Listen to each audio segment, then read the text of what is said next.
हमारे देश के आदिवासी क्षेत्रों, ग्रामीण इलाके और विशेष रूप से विमुक्त जातियों पीवीटीजी के मातृ मृत्यु दर एमएमआर की स्थिति बहुत ही चिंताजनक है।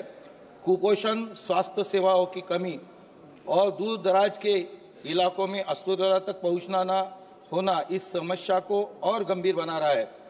प्रश्न मेरा सरकार से प्रश्न है, सरकार राष्ट्रीय स्वास्थ्य मिशन यानी एनएचएम के तहत कई योजनाएं चला रही है, लेकिन आदिवासी और ग्रामीण इलाकों में रहने वाली महिलाओं को इसका पूरा लाभ नहीं मिल पा रहा है।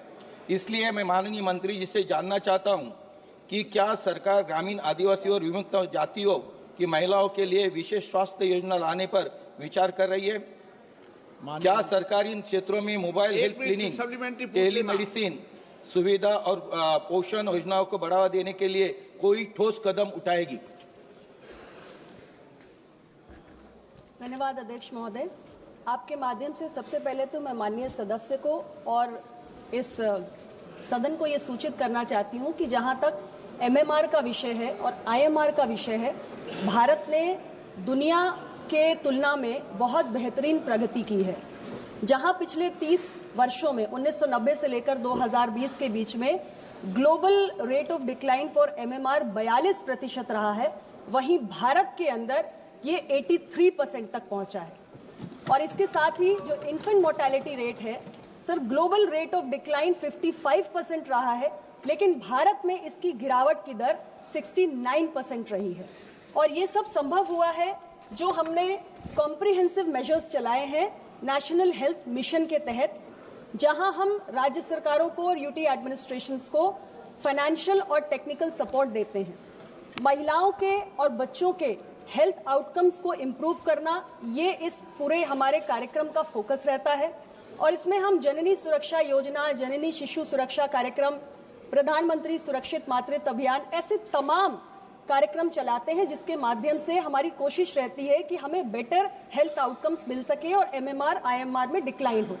जो प्रश्न स्पेसिफिकली माननीय सदस्य ने आदिवासी या दूर दराज के इलाकों के लिए उठाया है, उसके संबंध में मैं उन्हें सूचित करना चाहती हूँ कि हमारे स्पेशल आउटरीच कैंप्स चलाए जाते हैं, जिसमें मोबाइल मेडिकल टीम्स भी इन दूर दराज के इलाकों में जाती हैं और जहां हम जो गर्भवती महिलाएं हैं उनको भी ट्रेस करते हैं, ट्रैक करते हैं। उन्हें तमाम जो सुविधाएं हम दे रहे हैं वो सुविधाएं उनको देने की कोशिश करते हैं। और उसमें बहुत सारी हाई रिस्क प्रेगनेंसीज भी होती हैं जो कई बार हम आइडेंटिफाई करते हैं, जिससे कि हम एमएमआर और आईएमआर को कम कर सकें और मैटरनल और इन्फेंट हेल्थ आउटकम्स को हम इम्प्रूव कर सकें। Honourable member please supplementary. अध्यक्ष महोदय, स्पाइनल मस्कुलर एट्रोफी एक दुर्गम और गंभीर बीमारी है जिसमें नसों और मांसपेशियों का आपसी संपर्क टूट जाता है। ड्यूकेन मस्कुलर डिस्ट्रॉफी यानी डीएमडी जीवन की गुणवत्ता को प्रभावित करने वाली दुर्लभ बीमारियों में से एक है। मांसपेशियों की कमजोरी के कारण बनने वाली इस समस्या के शिकार लोगों के लिए जीवन के सामान्य कामकाज कहीं कठिन हो जाती है। ये दोनों बीमारी न केवल बच्चों के लिए बल्कि उनके माता पिता के लिए जीवन भर का संघर्ष बन जाती है। स्पाइनल मस्कुलर एट्रोफी यानी एसएमए और ड्यूकेन मस्कुलर डिस्ट्रॉफी यानी डीएमडी जैसी बीमारियों में पीड़ित बच्चों के इलाज की समस्या बेहद गंभीर है। ये बीमारियां 5 वर्ष के कम उम्र के बच्चों को प्रभावित करती है, लेकिन इसके उपचार के लिए उपलब्ध जीन थेरेपी और अन्य दवाइयां अत्यंत महंगी है, जिसकी लागत 2 से 3 करोड़ प्रति वर्ष प्रति बच्चा तक पहुंच जाती है। इतनी महंगी दवा के कारण एक सामान्य और गरीब परिवार के बारे में सोच नहीं सकता और उपचार के अभाव में कई बच्चों की मृत्यु हो जाती है। मेरा मंत्री से प्रश्न यह है, क्या सरकार जीन थेरेपी और एसएमए डीएमडी जैसी बीमारियों के लिए सस्ते इलाज उपलब्ध करने हेतु कोई विशेष योजना लाने पर विचार कर रही है और इसके लिए एनएचएम के तहत एक समर्पित रेयर डिसीज ट्रीटमेंट फंड बनाने की कोई योजना है क्या, जिससे जरूरतमंद परिवारों को वित्तीय सहायता मिल सके? माननीय सदस्यगण, मैं पुनः आग्रह कर दूं,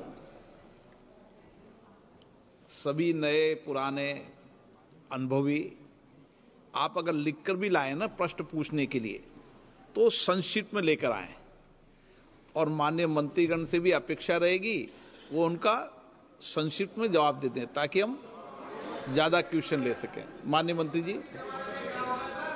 अध्यक्ष महोदय, ये जो प्रश्न है ये मैटरनल और इन्फेंट हेल्थ आउटकम से जुड़ा हुआ है।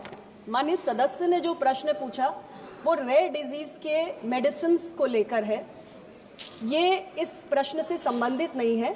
मैं सिर्फ सदस्य को इतना ही बताना चाहती हूँ कि रेयर डिजीजेस के लिए हमारा अलग एक कार्यक्रम चलाया जाता है।